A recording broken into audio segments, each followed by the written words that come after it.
Now to an astonishing story that the mainstream media's pretty much ignored. I mean, we're talking here about a scandal.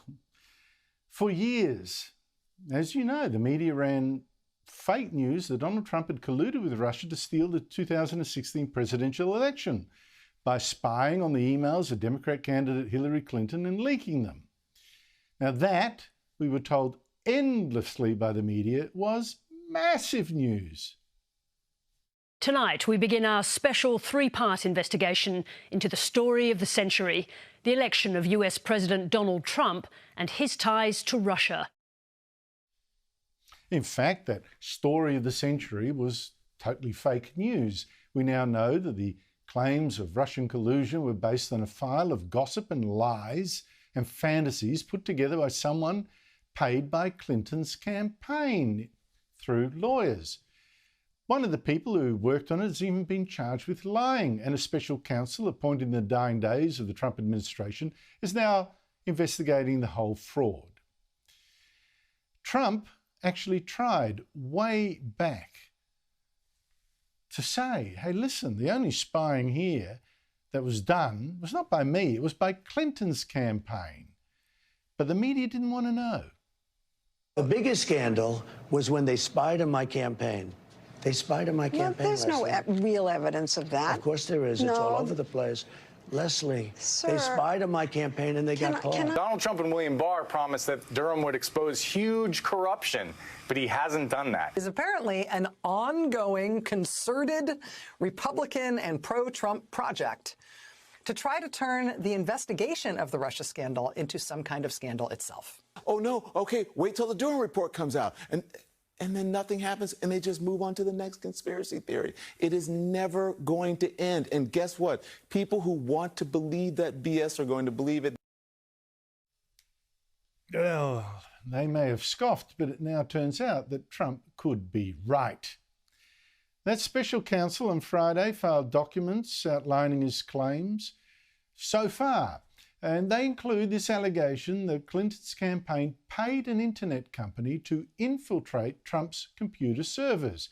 And not just at Trump Tower, when he was just the candidate, but at the White House itself when he was president.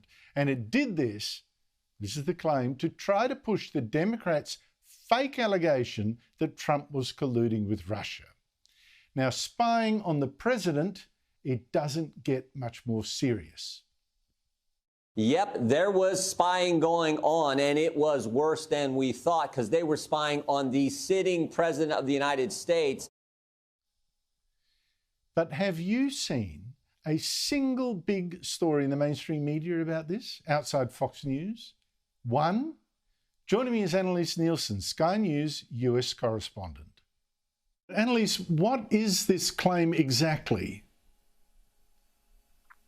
Well, it's incredibly complex, but to put it simply, the claim is that this special prosecutor, John Durham, has found evidence that there was some kind of collusion from the Hilary Clinton campaign into accessing the servers that were servicing not just Donald Trump's office and Trump Towers, but also the White House. But it does get a little more complicated than that. It's part of this ongoing investigation into the lawyer who represented the Clinton campaign. Now, he's been charged with making misrepresentations to an intelligence agency, seemingly the FBI, but potentially also the CIA. And that's the crux of this. It's not exactly what was done, but what was represented to official authorities.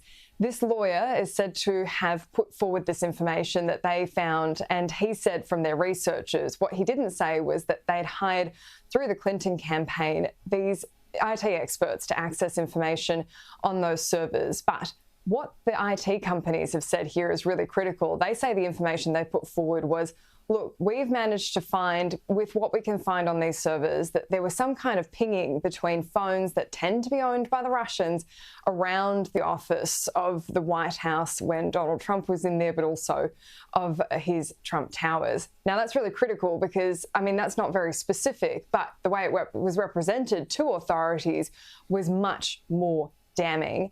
And it shows just how much effort was going in to trying to make this representation. Of course, we have to say quite pointedly here that the lawyer in question, Michael Sussman, has pled not guilty, that this is still an ongoing investigation.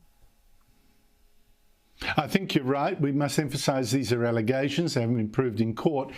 But if, on the face of it, there was some attempt to monitor, track, infiltrate the servers or whatever of the President of the United States, how serious is that?